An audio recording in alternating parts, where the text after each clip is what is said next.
Ron is rear differential guy. He's the guy. I think my preload's too tight, and I drove it 250 miles.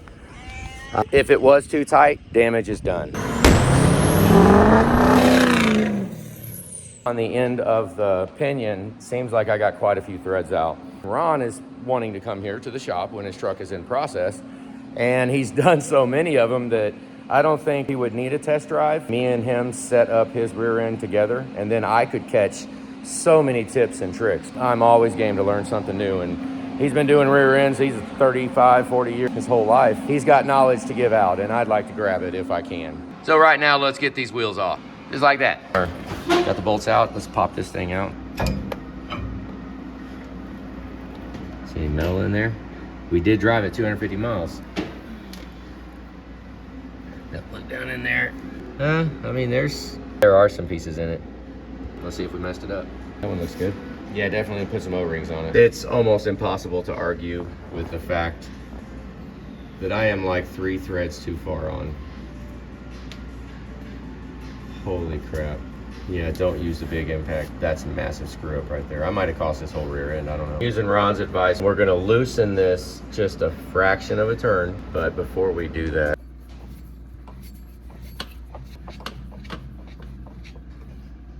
it's not smooth. It feels like there's jumpiness.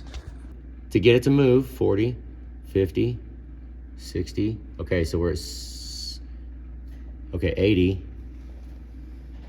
Yeah, see how jumpy it is? That really shows you good that I feel that bearing is not happy. Okay, we're gonna do 75 to get it to move, and then it's bouncing around maybe 15, which I think it should be like 6. That we can just start at 10, because it's at 10 right now.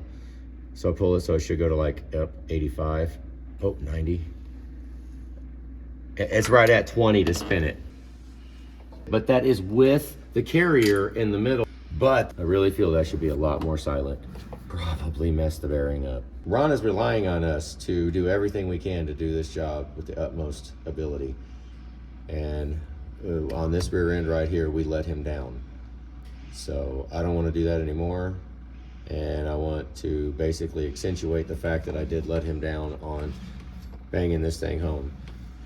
And I'm gonna have to pull in one of ours. I've got to try this again, because I'm almost positive that I hit that small impact and let her eat as much as you can, and it sets this. I'd like to double check that. Not on this one. We're gonna get a big old wrench right here, and let's see if we can't turn this back just a fuzz. 90 to get it to break loose, and about 16 to 20 to make it spin is too freaking much. And Ron said just loosen it just a fuzz, just like maybe something to put on here. Look at that freaking punch. That's what it's about to do. Yeah, that's too tight.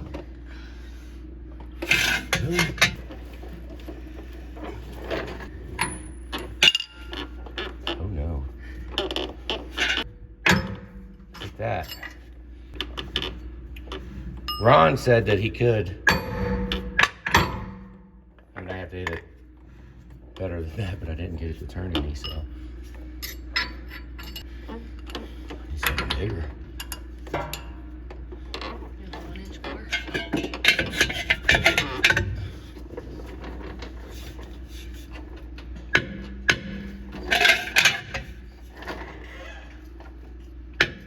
Okay, I can't get it to move.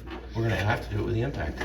Ron wanted to do it by hand. I'm gonna go ahead and, because I think it's coming apart anyway, so let's get the big impact so we can plus, well, give me the little impact and let's see if it even takes it off. This is the small one now, and it's full torque on reverse. There is no adjustment. Yeah, it moved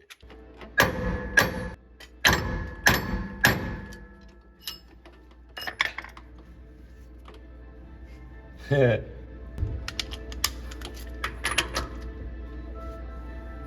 Oh, wow. Okay, so it starts at 12, right? 32, 40. Okay, so right at 50 minus 12. So that's 38 to get it, well, yeah, about 38 to get it moving. And then once it's moving, it's, see how jumpy that is? This makes me feel like I might have had that bearing too tight. and it did, because once it starts moving, it should be smooth. Having this gauge on here shows you how it's jumpy. At 12, resting, so it's bent. 10, 20, 30, 40, about 40 to get it to start. You can see the jumpiness. I think that means it's trash. It goes to about 15 right there. I did one hit. I think it's coming off anyways. Let's, yeah. Well, I could probably spin it by hand now, because I did bang it a little bit. Let's see.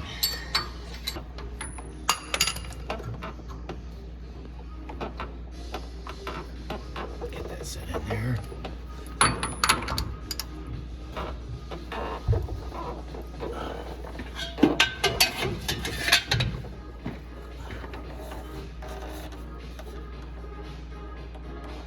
Okay, move just here right there, didn't it?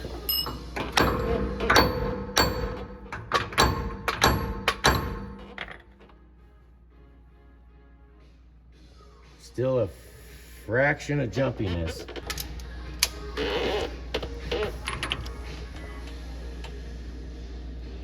Okay, we're still at 12. We get it set. Okay, so now it's kicking on it. Boy, that's so jumpy. How about we steer step it back? Oh, keep doing it behind.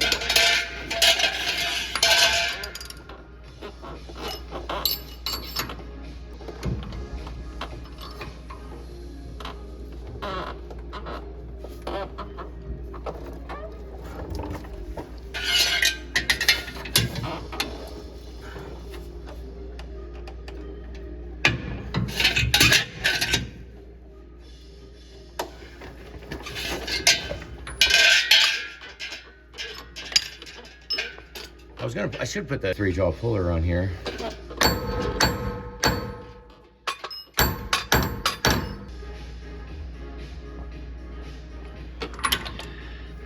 Okay, 12, right?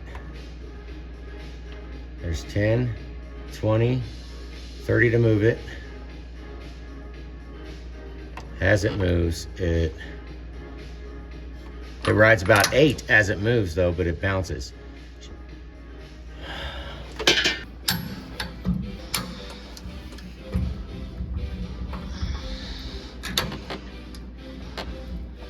Get a little pressure on it, just to, not much. Just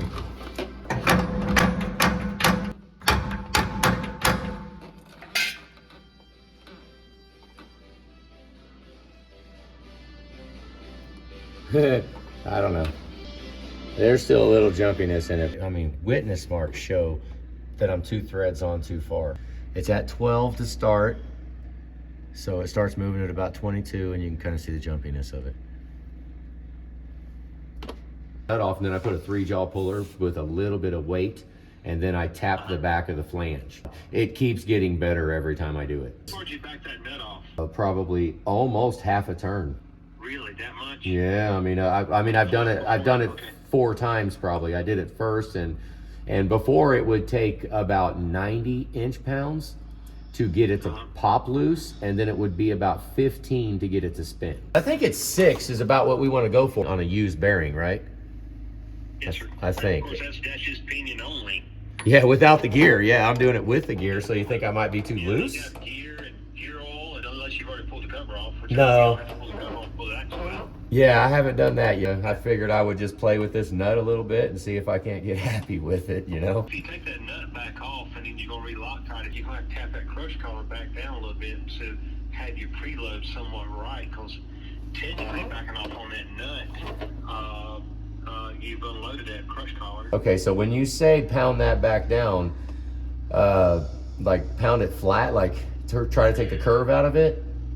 Yeah, you'll take some of the curve out of it. You'll have to put that crush collar on another pinion or a round stock if you have round stock. Okay, yeah, that's what you told me that last night. Yeah. Yeah, and you'll tap that crush collar all the way around. You have a bunch of dents in it, but you'll tap it all the way around to basically take that crush collar back to a taller height. Hey, what's your thoughts on a new one? I mean, recrushing a new one. You can't hardly crush a brand new crush collar. I mean, they're bare to recrush. But it's always easier to crush a crush collar that's already been crushed once. Crush one of those brand new crush collars, it is 600 foot-pounds and stuff. Like yeah, it's nasty. A stupid amount. Believe it or not, some of these Danas that we built for the Jeeps, I had to actually put the crush collar in a press just to get it to start to crush. Holy crap, really? Because I have nothing here that'll crush it and hold this differential straight and to clamp everything down to even think about beginning to crush it by manual force. So when let's say you do that and you put it in a shop press and you start to compress it, are you miking the distance on it and pull it in and out? Yeah, I always check the old crush collar height, and then of course I measure the height of the new one. What should we? All I'm doing is I'm just starting that crushing process, and then I stop. Gotcha. Just so that it starts to weaken it a little bit. So when we're tightening it, it'll crush the rest of the way. Exactly.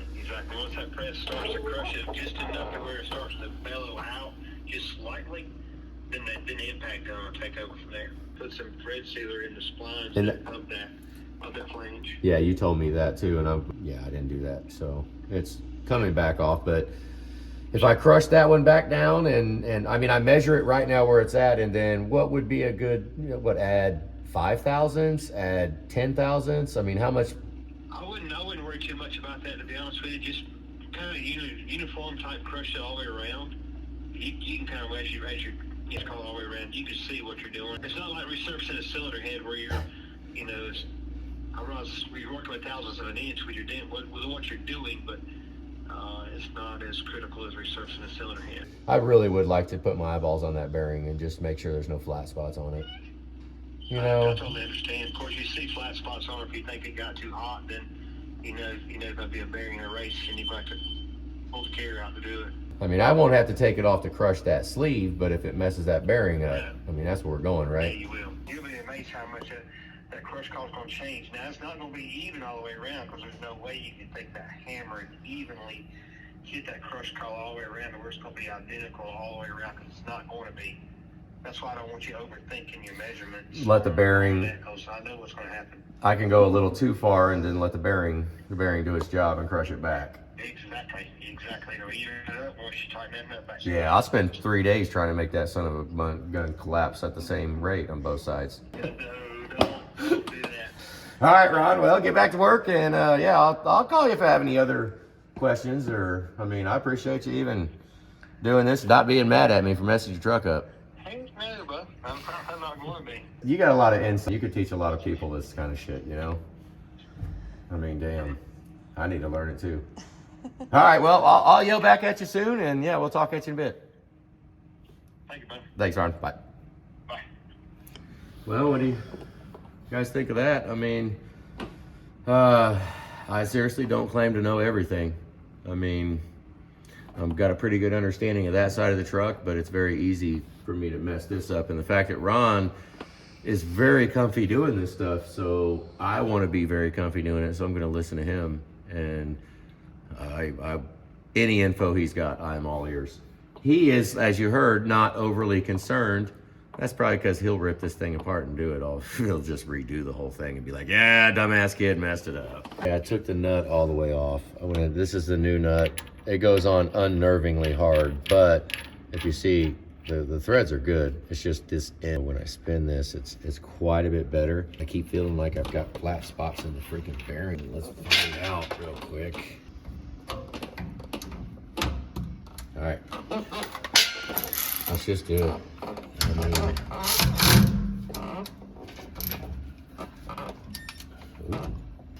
This thing's good now. And I can't move it. Is it quiet? Well, we're spinning the gear set inside too. Mm-hmm. So the reason I'm just doing this, we have to take it off to thread lock the inside the spline shaft. But I'm just taking my time digging down to it, hoping that when we pull this off and get that bearing out of there, It does not show any flat spots or damage. That's what I'm hoping.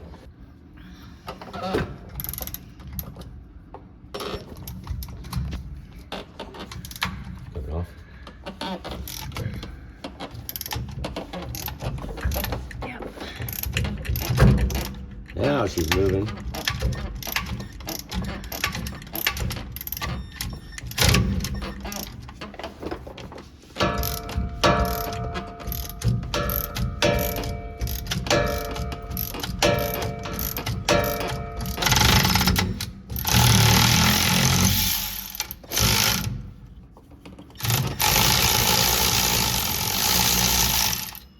Ron really wanted me to mark the old nut. I never liked where it was at, so I didn't mark it.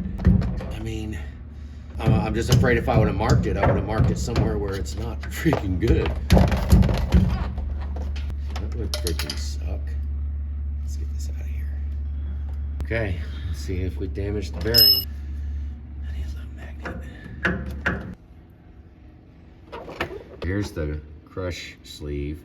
It does feel a little sharp on the edges, just a little bit. Fairly uniform, not horribly damaged, but I can't really see. Let's look close in here and look at this race. All right, you see that contact patch? That same thing in the bearing.